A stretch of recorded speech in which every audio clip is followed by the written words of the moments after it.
దైవ మార్గం అనే టీవీ ప్రోగ్రాంను చూస్తున్న మిమ్మల్ని మీ కుటుంబ సభ్యులను దేవాదేవుడు బహుగా దీవించి వర్ధుల చేయునుగాక. ఈ మాటలు వినడం ద్వారా మీరు పరలోక రాజ్యానికి ఎలాగ వెళ్ళాలో, యుగయుగములు దేవునితో పాటు ఎలాగ ఉండాలో మీకు అర్థమవుతుంది.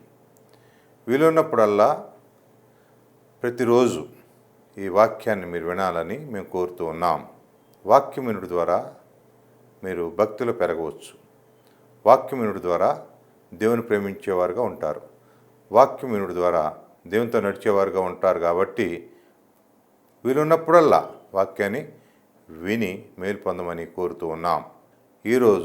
ఇప్పుడు అద్భుతమైన సాక్ష్యాన్ని మనం వినబోతున్నాం.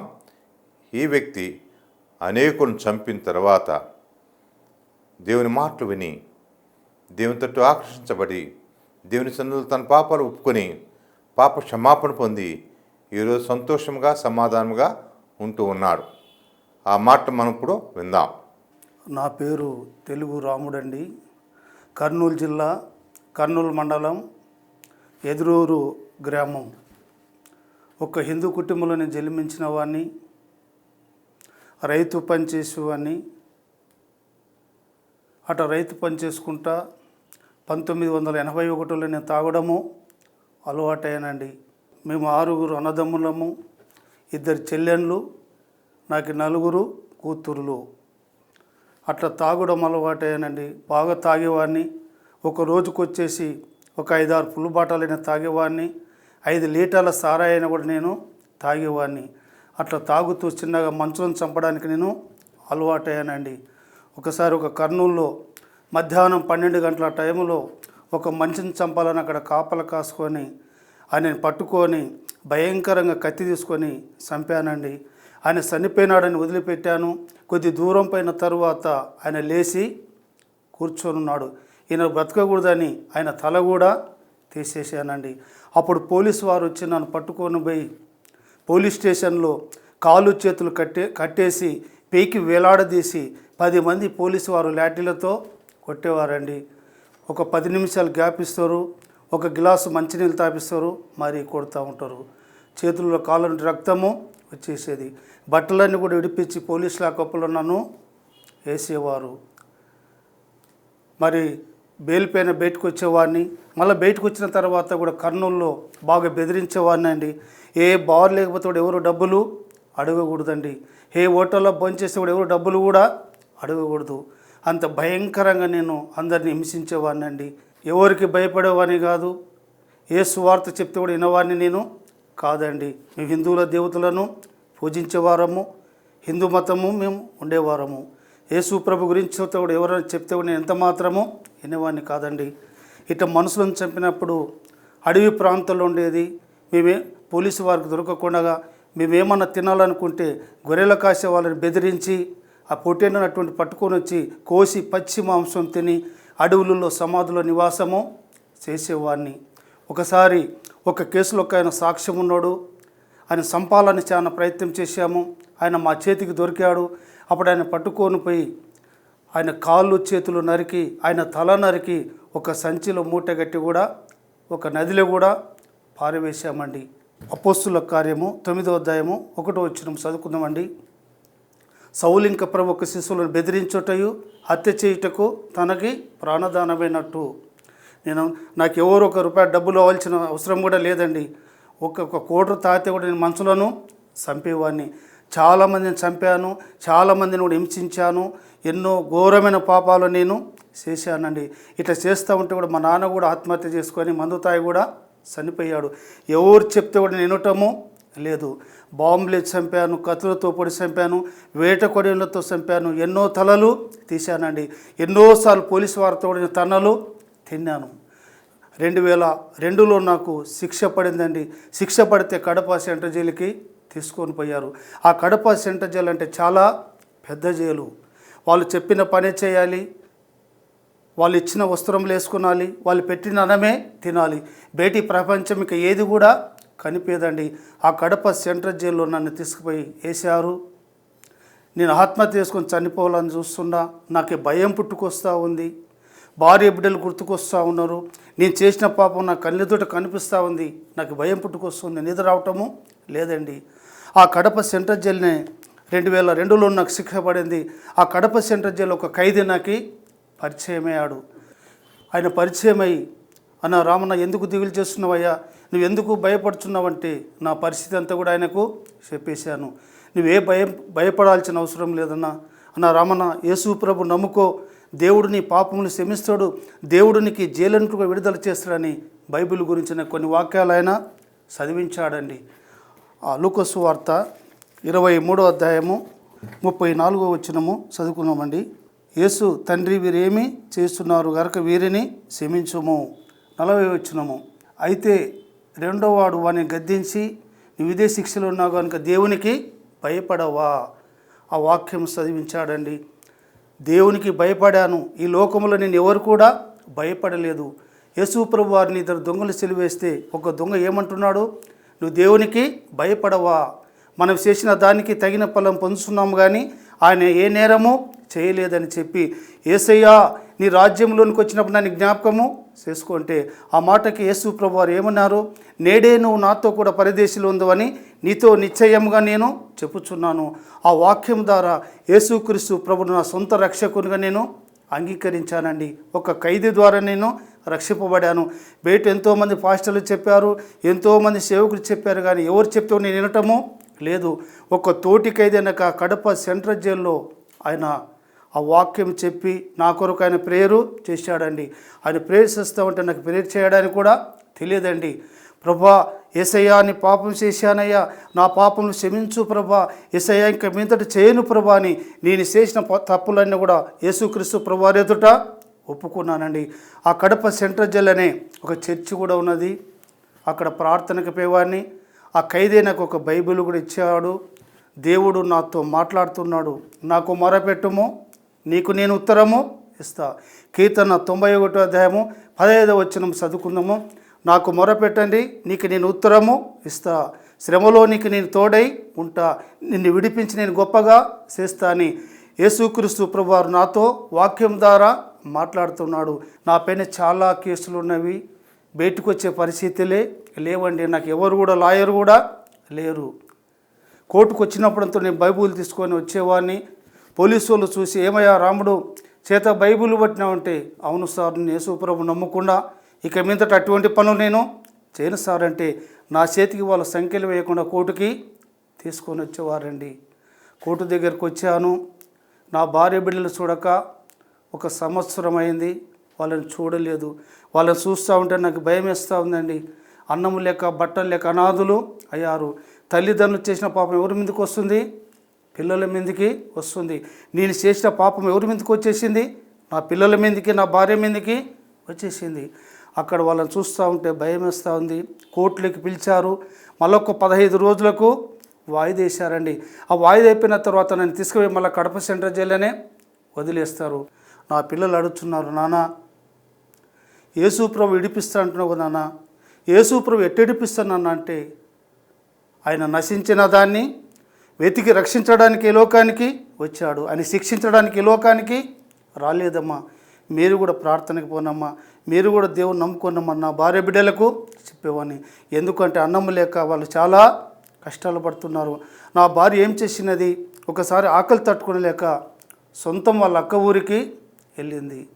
వాళ్ళ అక్క ఊరికి వెళ్తే నా భార్య బిడ్డలు చూసి వాళ్ళ అక్క, నువ్వు ఎందుకు వచ్చావని మెడబట్టి గెంటేసిందంట. ఒక అన్నం కూడా పెట్టలేదండి. ఆ పరిస్థితిలో ఉన్నాను. కోర్టులో కేసులు జరుగుతున్నవి, నాకు ఎవ్వరు కూడా లాయరు లేరండి. జడ్జి అడుగుతున్నారు, అయ్యా రాముడు మీ పక్షాన మీకు ఎవరయ్యా లాయర్ అంటే, నాకు ఎవరు లేరు సారు, నాకు యేసు ప్రభువే నాకు లాయర్ అని చెప్పేవాడిని. అట కొంతకాలం కోర్టుకు తిప్పించుకొని హైకోర్టు కూడా నేను అప్పీల్ చేశాను. ఆ ప్రభు దయ వలన నా పైన ఉన్న కేసులన్నీ కూడా విడుదల చేశారు. ఆ కడప సెంట్రల్ జైల్లో ఉన్న ఖైదీలంతా కూడా ఆశ్చర్యపోయారు. రాముడు యేసు ప్రభు నమ్మినానికి ఆయన కేసులన్నీ కూడా దేవుడు కొట్టేశాడని చాలామంది సంతోషించారు.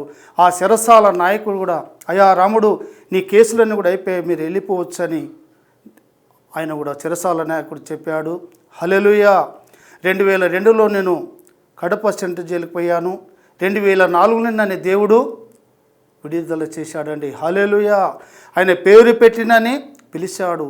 ఆయన గాయపడిన హస్తములతో నా పాపాలన్నీ కడిగి నన్ను విడుదల చేశాడు. ఎంత ప్రేమ, ఎంత జాలి చూడండి ఆయనకు. ఈ లోకంలో ఆయన ప్రేమ ఎవరు కూడా లేదండి. వందనాలయ్యా యేసు వందని కందని వాడా, స్తోత్రాలయ్యో మీకు పూజార్గుడా. వందనాలయ్యా యేసు వందని కందని వాడా, స్తోత్రాలయ్యో మీకు పూజార్గుడా. దేవుడన్నుటకు యోగుడా సిలువాదారుడా, దేవుడన్నుటకు యోగుడా సిలువాదారుడా. వందనాలయ్యా యేసు వందని కందని వాడా, స్తోత్రాలయ్యో మీకు పూజార్గుడా. తేరిపార చూసినావు హల్లెలూయా హల్లెలూయా, పేరు పెట్టి పిలిచినావు హల్లెలూయా హల్లెలూయా. తేరిపార చూసినావు పేరు పెట్టి పిలిచినావు, తేరిపార చూసినావు పేరు పెట్టి పిలిచినావు. నా పాపమంతటిని రక్తముతో కడిగా, నా పాపమంతటిని రక్తముతో కడిగావు. ఎంత జాలి ఎంత ప్రేమ యేసయ్యా, ఎంత పాడినా అది కొంతేనయ్యా. ఎంత జాలి ఎంత ప్రేమ యేసయ్యా, ఎంత పాడినా అది కొంతేనయ్యా. వందనాలయ్యా యేసు వందని కందని వాడా, స్తోత్రాలయ్యో మీకు పూజార్గుడా. ఆయన తేరుపార చూసి పేరు పెట్టి పిలిచి తన గాయపడిన హస్తములతో నా పాపాలని కడిగి దేవుడు నాకు విడుదల చేశాడండి. ఆయన ఎంత జాలి ఎంత ప్రేమ. 2002లో జైలుకుపోయాను, 2004లో ప్రభు నాకు విడుదల చేశాడండి. ఏ నామమున రక్షణ లేదు, యేసుక్రీస్తు నామమున రక్షణ ఉంది. అపోస్తుల కార్యము 4వ అధ్యాయము 12వ వచనములో ఏ నామమున రక్షణ లేదండి, ఒక యేసుక్రీస్తు నామమున రక్షణ ఉంది. ఎంత ఘోరమైన పాపినైనా కూడా ఆయన క్షమించే దేవుడు. చేసిన పాపములు ఎవరి ఎదుట ఒప్పుకోనాలి? దేవుని ఎదుట ఒప్పుకుంటే ఆయన క్షమించే దేవుడు అండి. ఆయన శిక్షించే దేవుడు కాదండి. ఆయన నన్ను పేరు పెట్టి పిలిచాడు. బయటకు వచ్చిన తర్వాత కూడా బాప్తిసం కూడా తీసుకున్నాను. నా పేరు ఇప్పుడు జయరాజు. రాముడు కడప సెంట్రల్ జైలునే చనిపోయాడు. బయటకు వచ్చిన తర్వాత బాప్తిసం తీసుకొని అనేక గ్రామాల్లో కూడా నేను సువార్త చెప్పాను. పెద్ద పెద్ద బహిరంగ సభలు కూడా నేను సాక్ష్యాలు చెప్పానండి.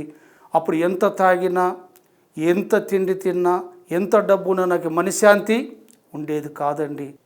దేవుడు నన్ను గొప్పగా దీవించినాడు, గొప్పగా నన్ను ఆశీర్వదించాడు. నా పిల్లలు మంచి చదువులు కూడా దేవుడిచ్చాడు. 4 ఆడబిడ్డలు చదువుతున్నారు, 2 టీటీసీ చేశారు, ఒక ఆమె డిగ్రీ, లాస్ట్ అమ్మాయి 10వ తరగతి చదువుతున్నదండి. అప్పుడు ఏమి ఎక్కడ పోయినా కూడా నాకు భయం ఉండేది. ఇప్పుడు ఎలాంటి భయము లేదు. పెద్ద పెద్ద బహిరంగ సభలలో దేవుడు నన్ను వాడుకుంటున్నాడు. నేను పూర్వము దూషకుడను, హింసకుడను, హానికరుడను, ఇతరులను హాని చేసేవాడిని. ఇప్పుడు ఎవరికి కూడా ఏ హాని కూడా చేయాలంటే నాకు అటువంటివి ఏమీ కూడా లేవండి. దేవుడు నన్ను ఆయన పేరు పెట్టి పిలిచాడు. తన గాయపడిన హస్తములతో నన్ను కడిగి నాకు దేవుడు విడుదల చేశాడండి. మత్తయి సువార్త 26వ అధ్యాయము 51వ వచనము చదువుకున్నామని. ఇదిగో యేసుతో కూడా ఉన్నవారిలో ఒకడు చేయిసాసి కత్తి దూసి ఒక ప్రధాన యాజకుని కొట్టి చెవు తెగ నరికెను. యేసు ప్రభువారితో ఉన్న ఒకడు ఏం చేశాడు? చెవు తెగ నరికి. అప్పుడు యేసు ప్రభువారు ఏమన్నారు? నీ కత్తి వరలో పెట్టుకో. కత్తి పట్టిన వారంతా కూడా కత్తి చేతని నశిస్తారు. మనం కత్తులు పట్టకుండా, బాంబులు పట్టకుండా ఏం పట్టాలి? దేవుని వాక్యము పట్టాలండి. బైబుల్ పట్టాలి. బైబుల్ అంటే ఏమిటి? 2 అంచుల ఖడ్గము. కత్తులు, బాంబులు ఇవన్నీ కూడా రక్షించలేవండి. ఏ నామమును కూడా రక్షణ మనకు లేదు.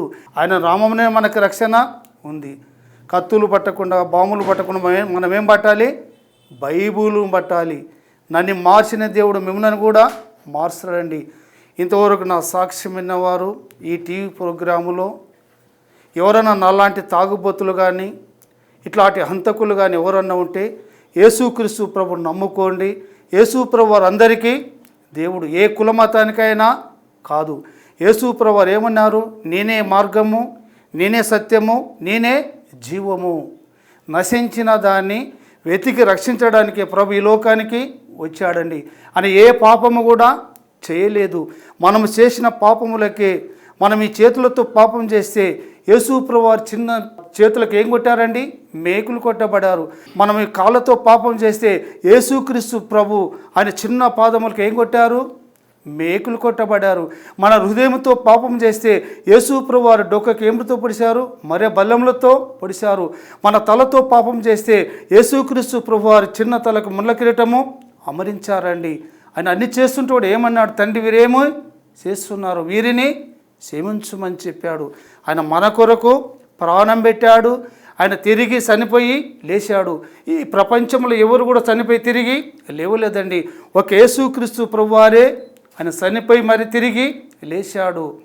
ఈ అవకాశం ఇచ్చిన దేవాది దేవునికి, ప్రభుకు, ప్రొఫెసర్ ఏఎంకే ప్రసాద్ గారికి, ఈ దైవ మార్గము మినిస్టర్ వారికి, ప్రభునామమును బట్టి మీ అందరికీ నా వందనాలు. నా కొరకు ప్రార్థన చేయండి. నాకు 4 ఆడబిడ్డలు, వాళ్ళ చదువు కొరకు, మా సేవ కొరకు మీరు ప్రార్థన చేయండి. మీ కొరకు కూడా మేము ప్రార్థన చేస్తాము. మీ అందరూ కూడా ప్రభునామమును బట్టి వందనాలండి. చక్కని సాక్ష్యాన్ని విన్నాం. పాపాలు ఒప్పుకోవడం ద్వారా, దేవుని సన్నిధిలో ఏడ్చడం ద్వారా, దేవుని క్షమించమని అడుగుడు ద్వారా ఆయనకి పాప క్షమాపణ దొరికింది. జైలు నుంచి విడుదల పొందాడు. మరి ఏ పోలీస్ స్టేషన్లో కూడా ఈరోజు ఆయన పేరు లేదు. హైకోర్టులో కూడా అడ్వకేట్ని పెట్టుకునే స్థితిలో లేని ఈ సహోదరుడికి సంపూర్ణమైన విడుదల పరలోక రాజ్యంలోంచి, మోక్ష రాజ్యంలోంచి దేవుడు కల్పించారు. అంటే దేవుడు అనగా ఉన్నతమైన వాడు. ఆయనకు అసాధ్యమైనది ఈ భూలోకంలో ఏది లేదనేది మనం గ్రహించాలి. ఆయన చేతికి మనం మన జీవితాన్ని అప్పగించుకున్నట్లయితే మనం మేలు పొందుతాం. ఈరోజు 2 అంశాలు ఉన్నాయి మన ముందు. పాపాలు వారి రాముడు అనే ఆయన అడుసుమిల్లి విజయ పాలిటెక్నిక్ కాలేజీలో పాపాలు ద్వారా రాయకున్న మరియు 10th సప్లిమెంటరీ ద్వారా కూడా దేవుడు దొరుకుతాడు. పాలిటెక్నిక్ కోర్సులో పాపాలు ద్వారా సమాధానం, హాస్టల్ వసతి కలదు. దేవుని విధుల ద్వారా, దేవుని లోబడి ద్వారా, దేవుని ప్రేమించడం ద్వారా సమాధానం మరియు దొరుకుతుంది. 950227 మనశ్శాంతి దొరుకుతుంది. 708 నెంబర్లను పాపాలు దాచుకుంటే మనం వర్ధిల్లం. ఈ 2 విషయాలు మనం చూద్దాం. పాపాలు దాచిన వాళ్ళు ఏమవుతారు అనేది మొట్టమొదటిగా చూద్దాం. పాపాలు దాచిన వారి స్థితి ఏమవుతుంది అనేది మనం మొట్టమొదటిగా ఒకరిద్దరు చూసిన తర్వాత, పాపాలు ఒప్పుకొని ఆ పాపాలను విడిచిపెట్టిన వారి స్థితి ఏమవుతుందో మరొకసారి చూద్దాం. ఈరోజు మొట్టమొదటిగా పాపములు ఒప్పుకొని మానవుల స్థితి ఏమవుతుంది అనేది మనం చూద్దాం. మనందరికీ తెలుసు, ఆదాము అవ్వలు వారికి ఒక కోరిక ఉంది. ఏం కోరిక? ఆదికాండం 3వ అధ్యాయం 5వ వచనంలో చూస్తే వీళ్ళ కోరిక అక్కడ మనకు అర్థమవుతుంది. మేము దేవదూతలు అయిపోవాలి, ఈ వృక్షఫలాలు మీరు తింటే దేవదూతలు అయిపోతారు అని సాతాను రూపంలో ఉన్న పాము వీరిని ఆకర్షిస్తూ ఉన్నాడు. దేవదూతలు అయిపోతే ఎప్పుడు పడితే అప్పుడు దేవుడి దగ్గరికి వెళ్ళిపోవచ్చు. దేవుడు వచ్చే వరకు, సాయంకాలం వరకు ఆయన కొరకు ఎదురు చూడవలసిన పని లేదని వీళ్ళిద్దరు అనుకుంటున్నారు. ఓహో, ఈ పళ్ళు తింటే దేవదూతలు అయిపోతాం అన్నమాట అని చెప్పి మొట్టమొదటిగా ఆదాము భార్య కోసుకుని కొన్ని పళ్ళు తిని భర్త కోసం ఎదురు చూస్తూ ఉంది. భర్త వచ్చినప్పుడు కొన్ని పళ్ళు ఇస్తే ఆయన కూడా తిన్నాడు. దేవుడు వచ్చినప్పుడు సాయంకాలం పూట, ఆదికాండం 3వ అధ్యాయం మీరు చదవండి. దేవుడు ఏదోని తోటకు వచ్చినప్పుడు వీరిద్దరు దాక్కుని ఉన్నారు. ఎందుకు దాక్కుని ఉన్నారు అని అడిగినప్పుడు, నువ్వు నాకు తోడుగా ఇచ్చావే ఒక అమ్మాయిని, ఆ స్త్రీ కొన్ని వృక్షఫలములు ఇవ్వగా నేను తింటిని అంటున్నాడు. మీరు తినొద్దన్న పళ్ళు నేను తిన్నాను అని చెప్తున్నారు. ఇక్కడ ఏమి దాచాడు అనేది యోబు గ్రంథంలో రాయబడింది. యోబు గ్రంథము 31:33. ఆదాము చేసినట్లు నా దోషములను దాచిపెట్టుకొనలేదు అంటున్నాడు. ఆదాము ఏం చేశాడు? తన దోషములను, తన పాపములను దాచిపెట్టుకున్నాడు, ఒప్పుకోలేదు. దేవుడా నువ్వు తినవద్దన్న పళ్ళు నేను తిన్నాను, నన్ను క్షమించమని అంటలేదు. నువ్విచ్చిన ఈ భార్యను తప్పు దోవన పట్టించింది, ఆమె తినమంటే నేను తిన్నానని చెప్పి ఆ నెపమును తన భార్య మీద వేస్తూ ఉన్నాడు. దాన్ని యోబు గారు ఏమంటున్నాడు? దోషములను దాచిపెట్టిన ఆదాము అంటున్నారు. దేవుడు ఈ ఆదామును ఏమంటున్నాడు?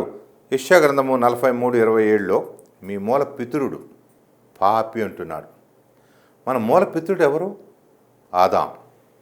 అంటే పాపములు ఒప్పుకోని మనిషి ఏమవుతున్నాడు? పాపిగానే ఉంటున్నాడు, పాపిగానే మరణిస్తున్నాడు, పాపిగానే జీవించి పాపిగానే మరణిస్తున్నాడని మనం గ్రహించవచ్చు. ఆదాం తన పాపమును దాచిపెట్టుకొని ఆ పాపస్థితిలో చనిపోయినట్లుగా యెషయా గ్రంథము 43:27లో చూస్తున్నాం.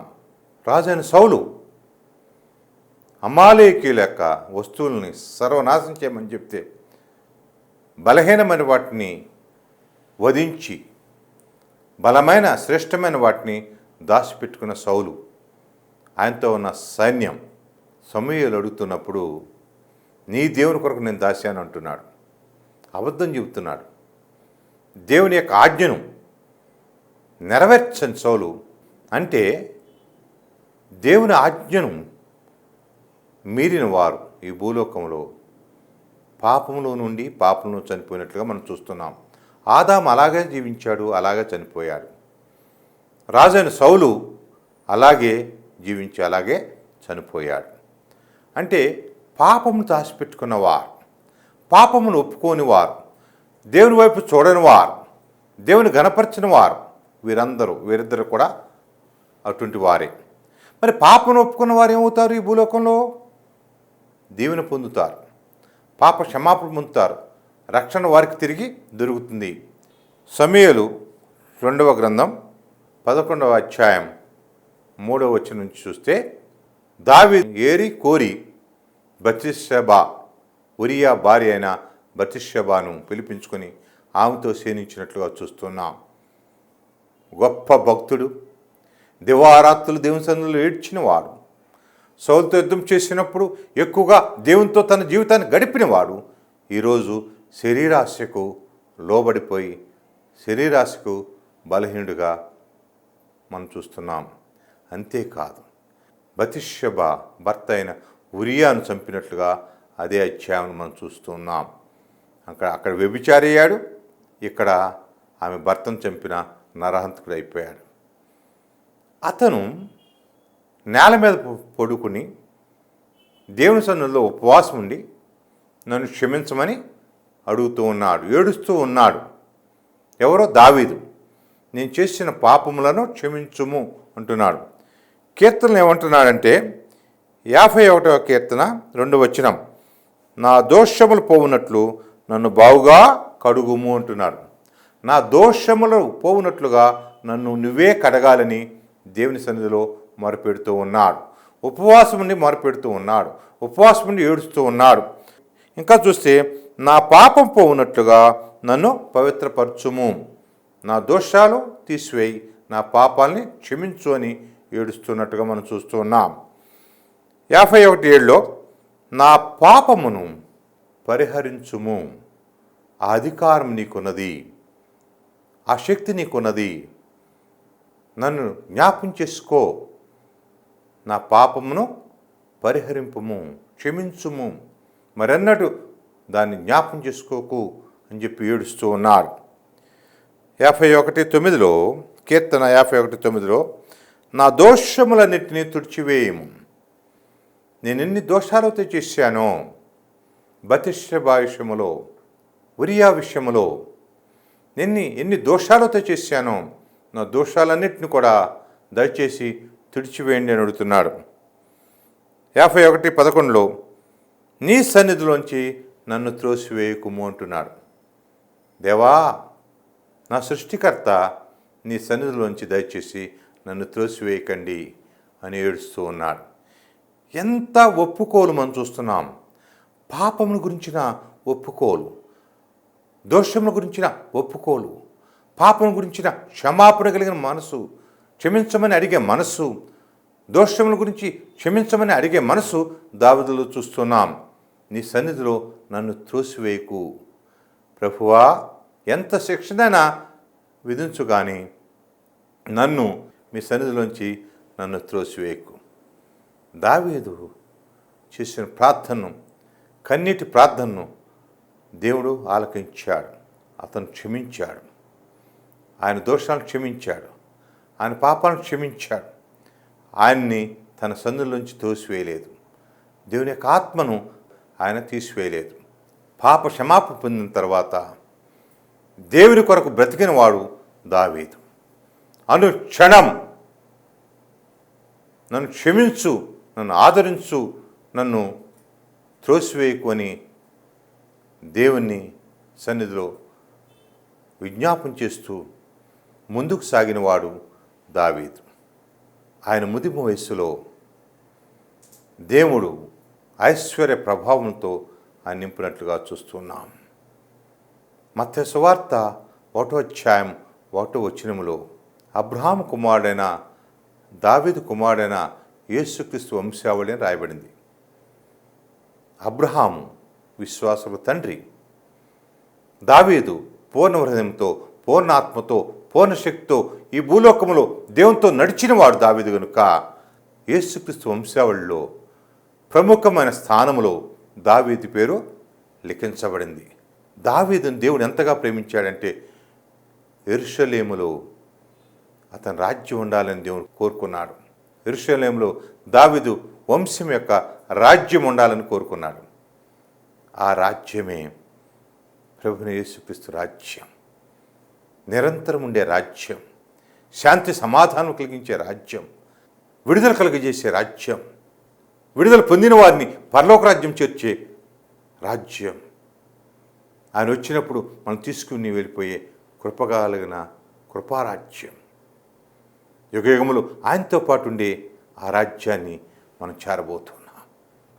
మన పాపం మనం ఒప్పుకున్నల్లా ఆయన నమ్మదగిన వాడు, ఆయన నీతిమంతుడు. మన పాపను క్షమించి సమస్త దుర్నీతి నుంచి మనం విడిపించి మన పవిత్రులుగా చేయగలిగిన శక్తి, సామర్థ్యం దేవునికి ఒక్కడికే ఉంది, యేసయ్య ఒక్కడికే ఉంది కనుక ఆయన వైపు చూసి ఆయనతో సమాధానపడండి. ఆయన్ని అడగండి, నన్ను క్షమించమని అడగండి. ఆయన్ని కోరుకోండి, దేవా నన్ను దాటి వెళ్ళవద్దు, నన్ను క్షమించు అని ఆయన్ని ప్రాధేయపడండి. ఆయన క్షమించేవాడు, రక్షించేవాడు, ఆదరించేవాడు, సమాధానం ఇచ్చేవాడు. ఒక పూటకు తిండి లేని రాముడు గారికి పొలాన్ని కూడా దేవుడు ఇచ్చాడు. ఆ పొలం నుంచి వచ్చే పంటను శుభ్రంగా తింటూ, దేవుని స్తుతిస్తూ, దేవుని ఆరాధిస్తూ ఆయన కుటుంబం దేవుని సన్నిధిలో ముందుకు సాగుతూ ఉన్నారు. అటువంటి దీవులు కావాలంటే ఈ మాటలు వింటున్న మీరు పాపమును విడిచిపెట్టి, లోకములో ఉన్న చేదుని విడిచిపెట్టి, లోకములో ఉన్న చీకటిని విడిచిపెట్టి యేసు వైపు రావాలని, యేసుతో నడవాలని మిమ్మల్ని కోరుతూ ఉన్నాం. దేవుడు ఈ మాటలు దీవించుగాక, మిమ్మల్ని మీ కుటుంబ సభ్యులను దీవించి వర్ధలు చేయనుగాక. ప్రార్థన చేసుకుందాం. దేవాధిపతి, మమ్మల్ని ఎక్కువగా ప్రేమించిన మా ప్రభువా, మీ పరిశుద్ధ నామమునకు వందనాలు స్తోత్రం చెల్లిస్తున్నాం. కృపగల మా దేవా, శక్తిగల మా దేవా, ఈ మాటలు వింటున్న ప్రతి బిడ్డను మీరు ఒకసారి జ్ఞాపం చేసుకోండి. తూర్పు, పడమర, ఉత్తర, దక్షిణములు వారిని క్షమించి విశాలపరిచి సమాధానంతో వర్ధలు చేయమని, మీ కృపను సదాకాలం వారు తోడుగా ఉంచమని ఈ కొద్ది ప్రార్థన అయినప్పుడు ప్రభువైన యేసుక్రీస్తునప్పుడు అడిగి వేడుకుంటున్నాం. ఆమెన్. దైవ మార్గం వారి హైదరాబాద్లోని అడిసిమిల్లి విజయ పాలిటెక్నిక్ కాలేజీలో ఎంట్రన్స్ వ్రాయకున్న మరియు 10th సప్లిమెంటరీ పరీక్షలు రాసిన వారు కూడా పాలిటెక్నిక్ కోర్సులో చేరవచ్చు. కాలేజీ హాస్టల్ వసతి కలదు. అడ్మిషన్ల కొరకు 9502761702 మరియు 9502761708 నెంబర్ను సంప్రదించండి. మా అడ్రస్ దైవ మార్గం, professor AMK Prasad, C102 Ravindranagar colony, Habsiguda post, Hyderabad, Telangana 5,07,000. మా ఫోన్ నంబర్స్ 9502761702, 9502761708.